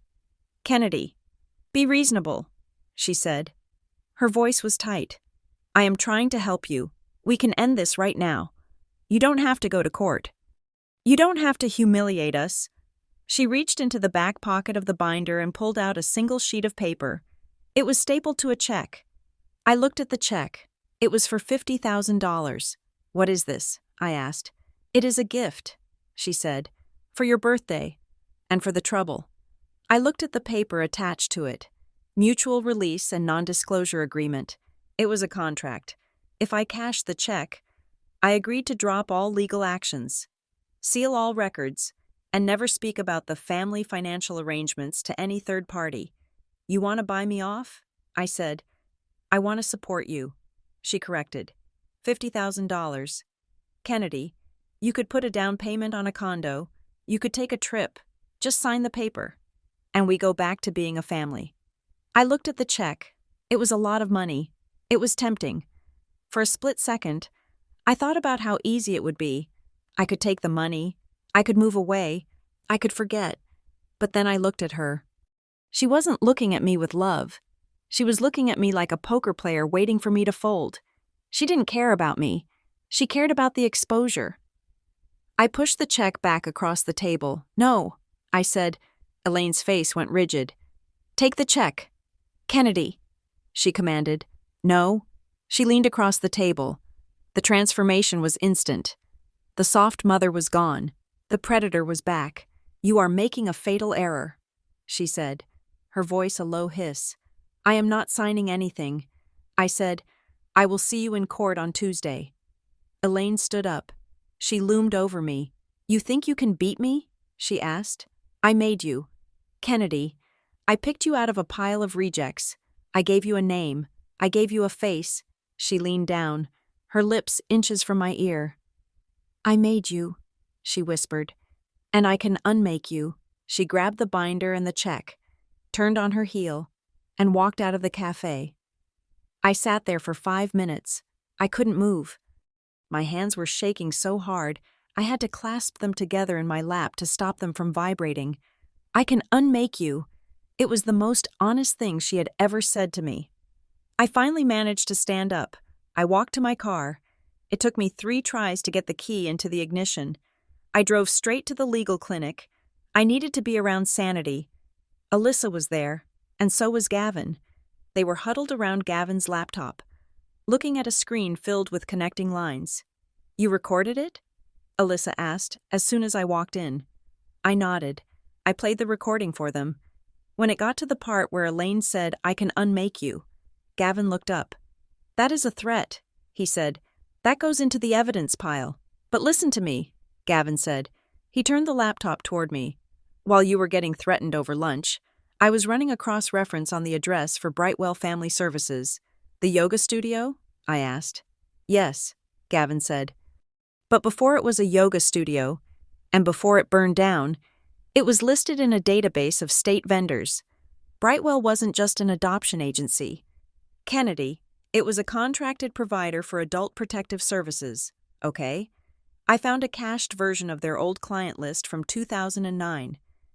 Gavin said, "It was on a backup server for the state audit that happened right before the fire." He pointed to the screen. "Here's your name, Kennedy Reed, associated with a guardianship file." He scrolled down, "And here's another name, Michael P., and another, Sarah J., and another, David L." There were 12 names in the cluster. All of them were listed with the same guardian proxy. Gavin said, "Who?" I asked. "Not Elaine," Gavin said. "Elaine is the guardian of record for you. But the proxy, the entity that managed the paperwork for the entire group, was a company called Brightwell Management, LLC. He looked at me, his eyes grim. "Kennedy, you aren't a singular victim. You are part of a portfolio." "What does that mean?" I asked. "It means Brightwell was farming people," Gavin said. "They were finding vulnerable adults, or creating them on paper, and assigning them to guardians who wanted tax write-offs or access to credit. Your mother didn't just exploit you. She subscribed to a service that let her do it." I stared at the list of strangers. "Michael, Sarah, David, where are they now?" I asked. "I don't know," Gavin said. "But if the pattern holds, they are probably just like you, living their lives, thinking they are free, while someone else owns their names. We have to find them." I said. "We will," Alyssa said. "But first, we have to survive Tuesday." I looked at the screen, at the web of names connected by a dead agency and a burnt building. Elaine had said she could unmake me, but she had forgotten one thing. I wasn't alone anymore. I was part of a class action waiting to happen. The Essex County Probate and Family Court was a building designed to make you feel small. The ceilings were too high, the benches were too hard, and the air smelled of floor wax and the specific, dusty despair of broken families. I sat next to Alyssa in the front row. My hands were folded in my lap, knuckles white. I was wearing my charcoal gray suit, the one I wore for client presentations when I needed to project absolute competence. I needed that armor today because across the aisle, Elaine was putting on a masterclass in victimhood. She was wearing black, not morning black, but a tasteful, muted navy black knit dress that suggested she was holding herself together through great personal tragedy. She had a scarf draped loosely around her neck, and she was dabbing at her dry eyes with a tissue. Marla Hensley sat beside her, functioning as a physical barrier between Elaine and the rest of the world. Marla glared at me every time I shifted in my seat, her expression communicating that I was an ungrateful child who was dragging a saint through the mud. "All rise," the bailiff announced. Judge Beverly O'Connell swept in. She looked tired. She had the face of a woman who had spent 30 years listening to people lie about money and custody. She sat down and adjusted her glasses. "Case number 49220. She read, "In re. Guardianship of Kennedy Reed. We are here on a petition to unseal records based on allegations of fraud. Alyssa stood up. She was calm, precise, and terrifyingly articulate. Your Honor, she began, my client, Kennedy Reed, is a 33-year-old woman with a successful career, a clean criminal record, and full mental capacity. Yet, we have discovered evidence that a financial guardianship file exists in her name, dated 2010. We have also found significant irregularities in tax filings and identity documents controlled by her mother, Elaine Reed. We are asking the court to unseal the file so my client can reclaim her financial identity. Elaine's lawyer, a man named Mr. Sterling, who looked like he cost $500 an hour, stood up. Your Honor, this is a frivolous request born out of a family dispute, he said, his voice smooth as oil. Mrs. Reed has always acted in her daughter's best interests. This file contains sensitive medical information from a difficult period in Kennedy's youth. Unsealing it would only cause unnecessary embarrassment and pain. Elaine let out a small, choked sob. Marla patted her hand visibly. I stared straight ahead. I did not look at them. Judge O'Connell looked at the files in front of her. She flipped through a few pages. Her expression did not change, but her eyebrows lifted slightly. Mr. Sterling, the judge said, the petitioner is an adult. She is present in this courtroom. She appears to be quite capable. If there is a guardianship order on file, she has a right to know the basis of it. But the medical privacy, Mr. Sterling started, is waived by the patient, who is standing right there. The judge interrupted. She picked up her gavel. I am granting limited access. The judge ruled. The financial accounting and the initial petition for guardianship will be unsealed for review by the petitioner's counsel. The medical exhibits will remain sealed for now, pending further review. She banged the gavel. It was a win. A small one, but a win. 10 minutes later, we were in a small conference room off the main hallway. A clerk handed Alyssa a thick manila envelope. My heart was hammering against my ribs. I felt like I was about to open an autopsy report on my own life. Alyssa opened the clasp. She slid the papers out. Gavin, who had been waiting in the hallway, slipped into the room and pulled up a chair. Okay, Alyssa said. Let's see what she told the court. She picked up the petition for appointment of guardian. Date of filing, March 3rd, 2010. I was 20. It was the spring semester of my sophomore year. Reason for guardianship: incapacity due to medical trauma and cognitive regression. I stared at the words. Cognitive regression. I was on the dean's list that semester. I whispered, I got an A in macroeconomics. Keep reading, Gavin said.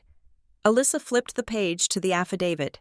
The proposed ward, Kennedy Reed, suffered a severe medical episode on February 14th, 2010, resulting in temporary loss of executive function and decision-making capacity, February 14th, Valentine's Day. I closed my eyes, searching my memory. I remembered that day. I had fainted at the gym. I had been training for a half marathon, and I hadn't eaten enough, and I passed out on the treadmill. I hit my head. It was a mild concussion. Elaine had come to the hospital. She had been so worried. She had insisted I come home for a week to recover. She said, You need to rest. Kennedy, let me take care of the paperwork for your classes. She used a concussion. I said, my voice shaking. I passed out on a treadmill. I was dizzy for 3 days. She told the court I had cognitive regression, and the court bought it, Gavin said, pointing to a signature at the bottom of the page. Look who signed the medical attestation. Dr. Eris Thorne. I don't know who that is. I said, I saw the campus doctor. Doctor. Thorne was a psychiatrist who lost his license in 2014 for selling prescriptions, Gavin said grimly. Elaine must have paid him to sign off on the incapacity form. We kept digging. The file contained annual reports, every year. Elaine filed a simple statement. Assets held in trust for maintenance of ward, no significant changes, and then, the financial forms. There were loan applications. Credit card authorizations, tax consents, all signed by Kennedy Reed. But wait, Alyssa said. If she had guardianship, she could have signed as Elaine Reed. Guardian? Why did she forge your signature? Because some lenders don't like guardianship loans, Gavin said. They view them as high risk. So she used the guardianship as a legal shield to control the mail and the accounts. But she used Kennedy's signature to get the prime rates. He pulled a magnifying glass out of his pocket. He actually carried one, and leaned over a loan document from 2011. Then he pulled out the sample of my real signature I had given him. Look at the loop on the K, Gavin said, and the cross on the T. They are identical, I said. They are too identical, Gavin corrected. No human signs their name exactly the same way twice. There is always microscopic variation in pressure and angle. He overlaid the two signatures. They matched perfectly. She traced it. Gavin said, She took one valid signature, probably from when you were 18, and she used a light box or a projector to trace it onto every document for the next 5 years.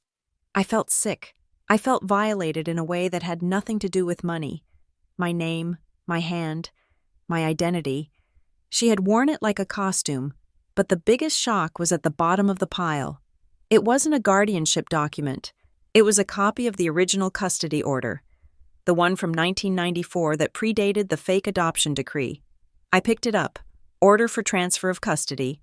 From Department of Social Services / Kara Linton. Foster placement. To Elaine Reed. Reason for transfer. Administrative audit / placement disruption. I froze. I wasn't adopted by Elaine. I whispered. Alyssa looked over my shoulder. What does it say? It says, transfer of custody. I said. It says I was in a foster placement with someone named Kara Linton, and then, disrupted. I looked at the date. October 12th, 1994. The fire at Brightwell Family Services was October 14th. Gavin said quietly. The pieces slammed together in my mind. I was with this woman. Kara, I said. And 2 days before the agency burned down, Elaine got me. She didn't adopt me through the agency. She harvested me. She took you out of the system right before the records were destroyed. Alyssa said. She grabbed you in the chaos. I looked at the name again. Kara Linton. I reached into my bag and pulled out the photo I had found in the scrapbook, the photo of the woman at the fair. The woman labeled K. It was her. It had to be her. I need to find her. I said. Alyssa was already typing on her phone. Kara Linton. She muttered. Common name. But if she was a foster parent in 94, she would be in the state database. She scrolled. Here, she said. Kara Linton, former licensed foster provider, current address, Maple Crossing, New Hampshire. That is 2 hours away, I said. I stood up. I am going. You can't go alone, Alyssa said. I am going. I repeated. I need to know why she let me go. I drove north. The landscape changed from the suburban sprawl of Massachusetts to the dense, pine-covered hills of New Hampshire. The sky was a bruised purple. Threatening snow. Maple Crossing was a town that consisted of a gas station, a post office, and a diner. Kara Linton's address was a small, white-clapboard house at the end of a dirt road. I pulled into the driveway. My hands were shaking so hard I couldn't unbuckle my seatbelt for a full minute. I walked to the door. I knocked. A dog barked inside. Then, the door opened. The woman standing there was older than the photo. Her dark hair was streaked with gray, and she wore a heavy wool cardigan, but the eyes were the same, intense, watchful. Can I help you? She asked. I took a breath. The cold air burned my lungs. My name is Kennedy Reed. I said. The woman went still. She didn't blink. She just stared at me, her hand gripping the doorframe until her knuckles turned white. Kennedy? She whispered. She stepped back, opening the door wider. Come in, she said. Her voice broke. The house was warm and smelled of wood smoke. I sat at a scratched kitchen table while Kara made tea. Her hands were shaking too. I didn't think I would ever see you again, she said. setting a mug in front of me. "You know who I am?" I asked. "Know you?" She laughed, a sad, watery sound. "Kennedy, you lived with me for 14 months. You took your first steps in this kitchen." I felt a phantom memory brush against my mind. The feeling of the linoleum floor, the height of the table. "Why did you give me up?" I asked. The question came out harder than I intended. Kara sat down heavily. "I didn't give you up," she said. "I was fighting to keep you. I had the adoption petition ready. We were just waiting for the final home study.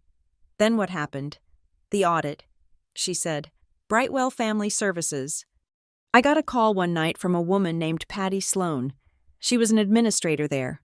"Patty Sloan," I repeated, memorizing the name. "She told me there was a problem with your paperwork."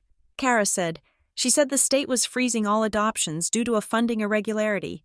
She said if I wanted to keep you, I had to pay a processing fee of $10,000, immediately. And you couldn't pay? I was a 24-year-old librarian." Kara said, "I didn't have $10,000. I told her I needed time. She said there was no time." She looked out the window, her eyes wet. 2 days later, a social worker I had never seen before showed up with a police escort. They said my placement was administratively disrupted. "They took you." I was screaming. "You were screaming." She wiped her face. "I tried to find you. Kennedy, I went to the agency the next day. The building was boarded up. There had been a fire. All the records were gone. I called the state, but they said there was no record of a child named Kennedy in my care. It was like you had been erased." I sat there, processing the horror of it. I hadn't been adopted. I had been auctioned.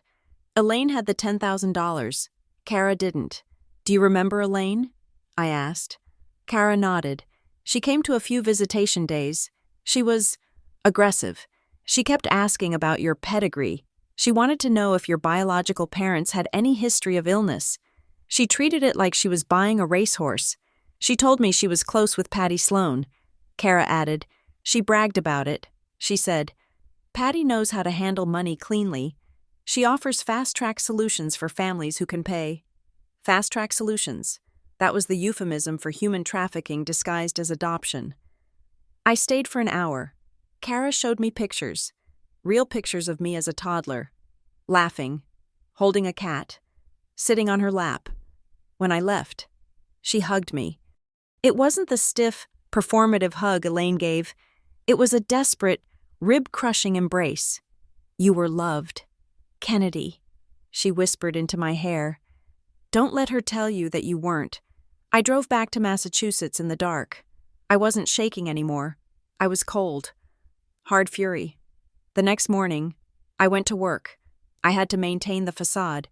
But at 11 o'clock, my cell phone rang. It was Drew Talbot. "Kennedy," he said. His voice was strained. "Do you have a moment?" "What do you want?" "Drew, I am calling on behalf of your mother," he said. She is very distressed about how things went at the lunch. She feels there has been a misunderstanding. There is no misunderstanding." I said, "She forged my signature for a decade." "Kennedy, please," Drew said. "Look, Elaine wants to make a new offer. A better one." I waited. "She knows you have been looking at real estate," Drew said. "There is a condo unit in the new development on River Street, the penthouse. 2 bedrooms, view of the river. I knew the building. Units there went for $500,000. She is prepared to purchase it for you. Outright," Drew said. "Cash, title in your name, no mortgage." "And the condition?" I asked. "You withdraw the petition," Drew said. "You seal the records, and you sign a statement saying the guardianship was a mutual estate planning strategy." Strategy. She wanted me to lie to the court. She wanted me to become a co-conspirator in my own exploitation. It is a very generous offer. "Kennedy," Drew said, "most mothers wouldn't do this. Tell her no." I said, "Kennedy, tell her," I interrupted, my voice rising, "that I don't want her money. I want her to admit what she did. And Drew? Yes? If you call me again with a bribe, I will add your name to the fraud report I am filing. You are an accountant. Drew, you knew about the tax returns. You are just as liable as she is." The line went dead. He hung up. I put the phone down. My heart was racing, but it was a clean adrenaline. I called Alyssa. "Do it," I said. "Are you sure?" Alyssa asked. "Once we file with the Revenue Integrity Unit, it is out of our hands.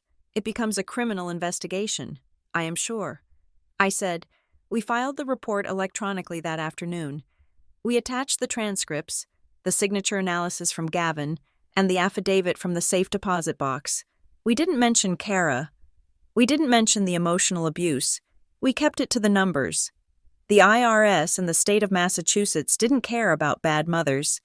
They cared about stolen revenue. 2 days later, the retaliation arrived. It wasn't a screaming phone call. It wasn't a scene at my office. It was a letter. It arrived at my apartment via certified mail. No return address. Inside was a single sheet of paper. It wasn't a letter. It was a photocopy of a document I had never seen before. Application for Social Security number. But the date was wrong. And the place of birth was listed as unknown. Attached to it was a sticky note in Elaine's handwriting. "Be careful what you wish for. If the original adoption was never valid, then your citizenship derives from it. If you prove the fraud, you invalidate the status, no birth certificate, no passport, no work visa. You don't just lose me, you lose your right to be here." I stared at the note. It was a bluff. It had to be a bluff. I was born in Massachusetts. I had seen the town hall records, even if they were restricted. But the fear sliced through me, cold and deep. Invalidate the status. She was saying that if I proved she stole me, I might inadvertently prove that I had no legal standing to exist as Kennedy Reed. If the adoption was fraud, was my name fraud? Was my Social Security number fruit of the poisonous tree? Could she actually strip me of my citizenship? I sat on my floor, clutching the paper. She was threatening to make me a ghost. I thought about Kara Linton. I thought about the fast-track solution. Elaine wasn't just a mother. She was the architect of my entire reality, and she was holding the demolition switch. I dialed Alyssa. My fingers were numb. "Alyssa," I said, my voice barely a whisper. "What is it?" "She says she can invalidate my identity. She says if I expose the adoption, I lose my citizenship." There was a silence on the line. A long, terrifying silence. "Alyssa? It is a scare tactic," Alyssa said finally, but her voice lacked its usual certainty. "Kennedy, it is 99% a scare tactic. You were born here. What about the 1%? I asked. Alyssa sighed. The 1% is that if your birth certificate was forged from scratch, if you weren't actually born where the paper says you were. She didn't finish the sentence. I hung up. I walked to the mirror in the hallway. I looked at my face. The same face I had seen in the scrapbook. The same face Kara Linton had held in her hands. "I am Kennedy Reed," I told the reflection, but for the first time in 33 years, I wasn't sure if that was legally true. Elaine had made me, and she was right.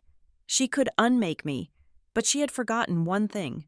I didn't care about being Kennedy Reed anymore. I didn't care about the credit score or the condo or the reputation.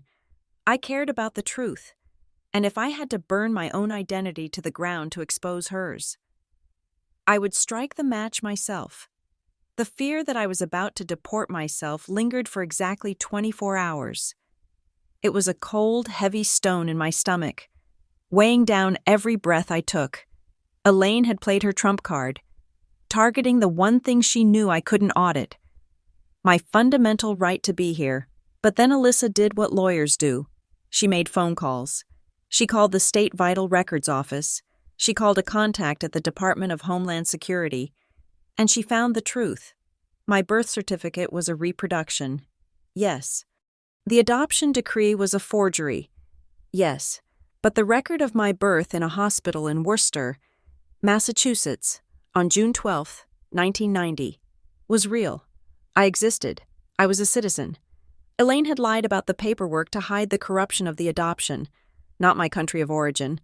The note about invalidating my status was nothing more than a final, desperate psychological landmine. Once I knew that, the fear evaporated. It was replaced by a clarity so sharp it felt like looking through a microscope. We spent the next 3 days in the war room at the legal clinic. We were not building a revenge plot. We were building an autopsy. The packet we compiled was boring. That was its weapon. It was 50 pages of bank statements, tax transcripts, signature comparisons, and affidavit summaries. There were no emotional letters. There were no accusations of bad parenting. It was just math. Exhibit A. Tax return. 2012. Dependent claim. Kennedy Reed. Income of dependent. $42,000. Exhibit B. Safe deposit box. Access log. Signature of cosigner. Kennedy Reed. Date. June 12, 2008. Location of cosigner. On date. Cape Cod. Massachusetts. School trip. Exhibit C. Articles of Incorporation. Reed Community Outreach. Board Secretary. Kennedy Reed. Signature. Forged. It was a wall of facts, and facts were the only things Elaine could not charm. "We aren't going to send this to her lawyer," Alyssa said, binding the final copy with a heavy staple. "We are sending this to the Massachusetts Attorney General's office, and we are hand-delivering a copy to the one group of people Elaine fears more than the police." "Who?" I asked. "Her audience," Alyssa said. "Saturday was my birthday redo. I had turned 33 a week ago at Harbor and Vine, a night that ended in humiliation. I wanted to reclaim the date. There were no reservations at fancy restaurants. There were no toasts about tax benefits. I went to Jess's apartment. It was small, cluttered, and smelled of garlic and roasting chicken. There were 4 of us. Me, Jessa, Gavin, and Alyssa. We sat on the floor around Jess's coffee table. We ate roast chicken and drank wine that cost $12 a bottle. "To Kennedy," Jessa said, raising her glass. Not the investment, not the deduction, just Kennedy. We clinked glasses. I looked around the room. Jessa, who had held my hand through every crisis since the 4th grade. Alyssa, who fought for me like a lioness. Gavin, who had come out of retirement to help a stranger decode a decade of fraud. I realized something then. I had spent my whole life grieving the family I didn't have. I had spent years begging Elaine to be a mother, begging Mark to be a father. I had felt so empty, so orphaned. But I wasn't an orphan. I had a family. It was sitting right here. Family wasn't about blood, and it certainly wasn't about paperwork. It was about who showed up when the house was burning down. Elaine had set the fire. These people were the bucket brigade. I laughed. It was a real laugh, bubbling up from my chest. "What is so funny?" Gavin asked, wiping sauce off his chin. "I was just thinking." I said, "Elaine spent 30 years trying to make a profit off me, but I think I came out ahead." The mood was warm, safe, and adult. For the first time in a week, my shoulders dropped away from my ears. Then, my phone rang. It was 11 o'clock at night. The screen lit up. Unknown caller. The room went quiet. Jessa reached out and touched my arm. "Put it on speaker." Alyssa whispered. I tapped the green button. "Hello? Kennedy?" The voice was unrecognizable at first.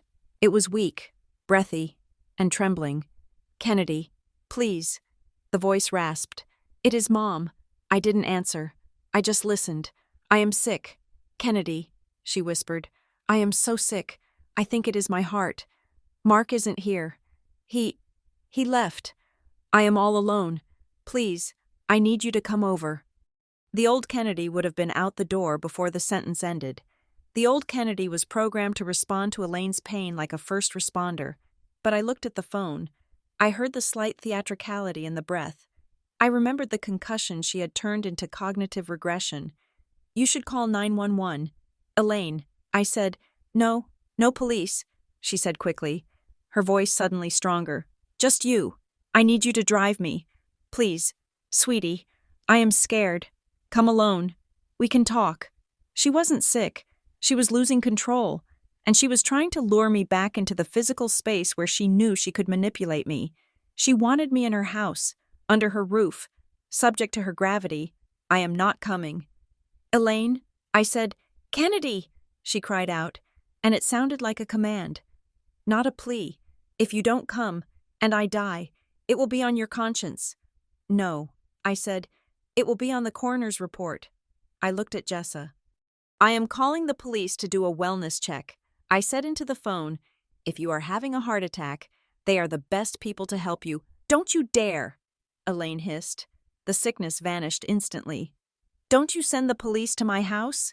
Good night. Mother, I said. I hung up. I dialed the non-emergency line for the Briar Glen police and requested a check. I put the phone down. My hands were steady. She is going to escalate. Gavin said quietly. That was a desperation move. I know. I said, she knows she is losing. When is the gala? Alyssa asked. Tomorrow night. I said, then we finish it tomorrow. Alyssa said, the Briar Glen Civic Fundraiser Gala was the event of the season. It was held in the ballroom of the Hawthorne Hotel, a space of crystal chandeliers and velvet drapes. Tickets were $500 a plate. Elaine Reed was the guest of honor. She was receiving the Pillar of the Community Award for her work with the Reed Community Outreach Foundation. The irony was so thick I could taste it. She was being honored for a shell company she had used to launder grants and hide income. She was accepting a trophy for a fraud. I arrived at 7 o'clock. I didn't wear a revenge dress. I didn't wear red. I wasn't there to be the center of attention. I wore the same charcoal suit I had worn to court. I was there on business. I had a ticket. I had bought it weeks ago, before the dinner, back when I was still trying to be a supportive daughter. I walked into the ballroom. The air smelled of expensive perfume and roast beef.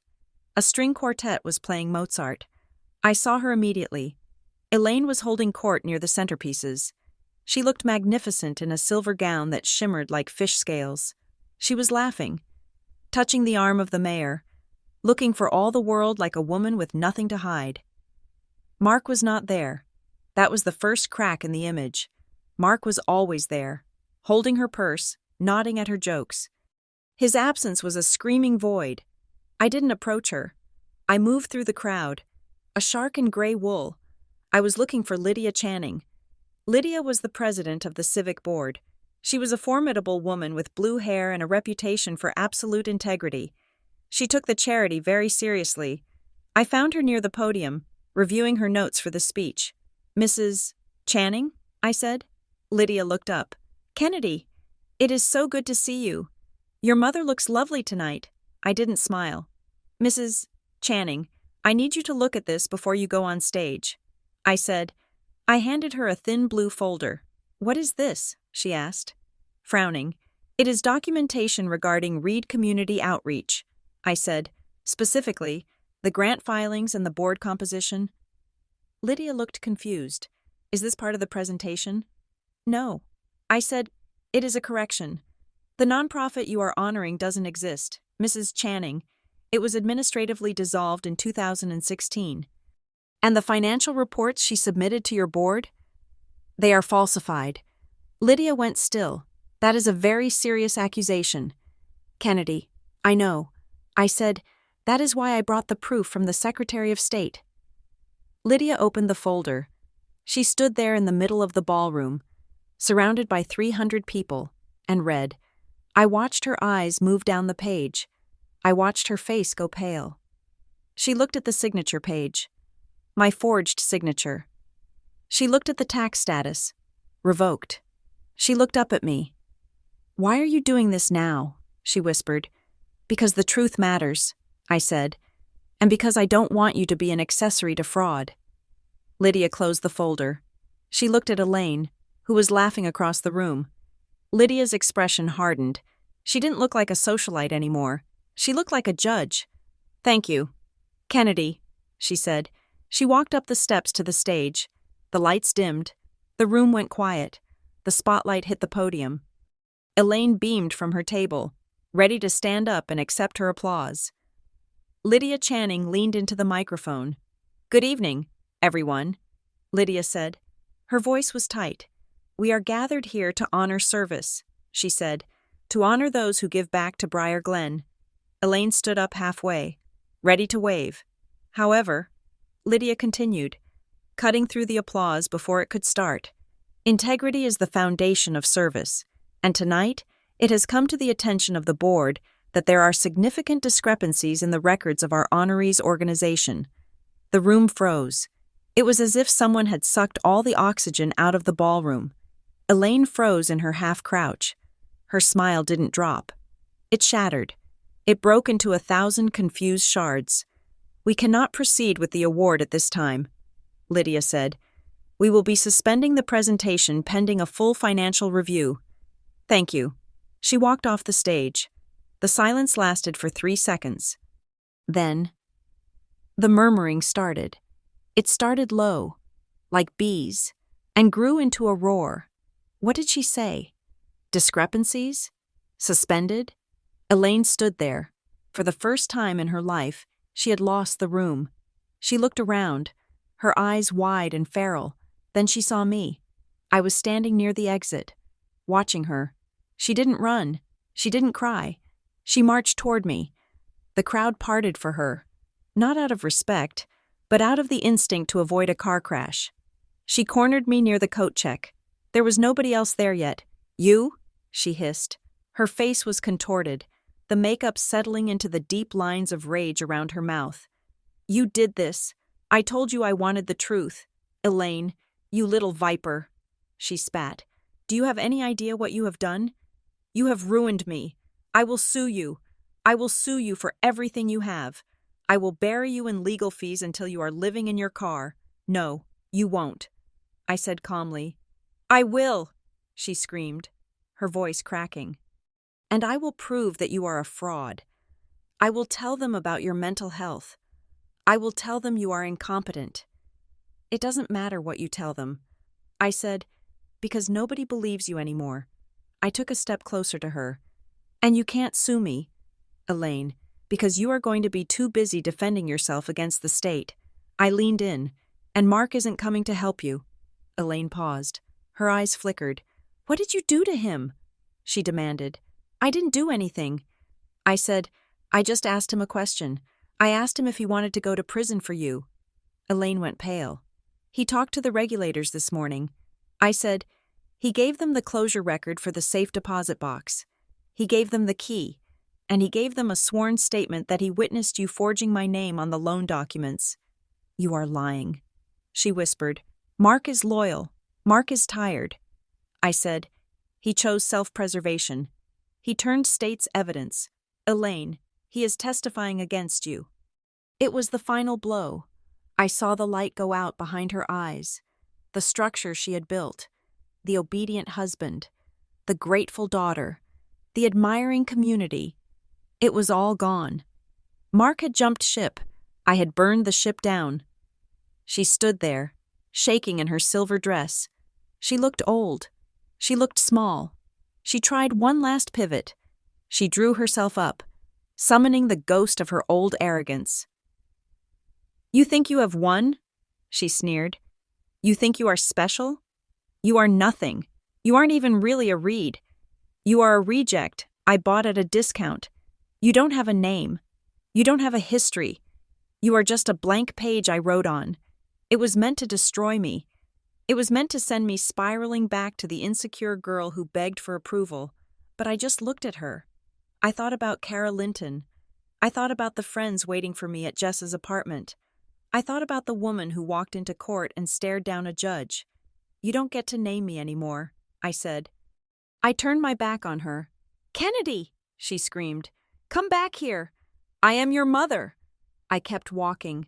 I walked past the shocked board members. I walked past the donors who were hurriedly putting on their coats. As I reached the glass doors of the hotel entrance, I saw a car pull up. It wasn't a police car. It was a black sedan with state plates. 2 men in suits got out. They weren't wearing tuxedos. They were wearing lanyards with government ID cards. They walked past me, heading straight for the woman in the silver dress who was screaming at an empty hallway. I didn't stop to watch. I didn't need to see the handcuffs. I didn't need the movie ending. I pushed the doors open and walked out into the night. The air was cold and clean. It smelled of rain and pavement. I took a deep breath. My credit was frozen. My inheritance was gone. My reputation in Briar Glen was probably in tatters. But the name on my driver's license was mine. The signature on my lease was mine. The life ahead of me was mine. I walked to my car, unlocked the door, and drove away. I didn't look in the rearview mirror. There was nothing back there I needed to keep. Thank you so much for listening to Kennedy's story. It has been a journey through betrayal, gaslighting, and ultimately, reclaiming one's own identity. I hope you found Kennedy's strength as inspiring as I did. I would love to know where you are listening from. Please leave a comment below. And if you enjoyed this story, please subscribe to Revenge Stories and share your thoughts in English. Did Kennedy make the right choice by walking away? Let's discuss it in the comments.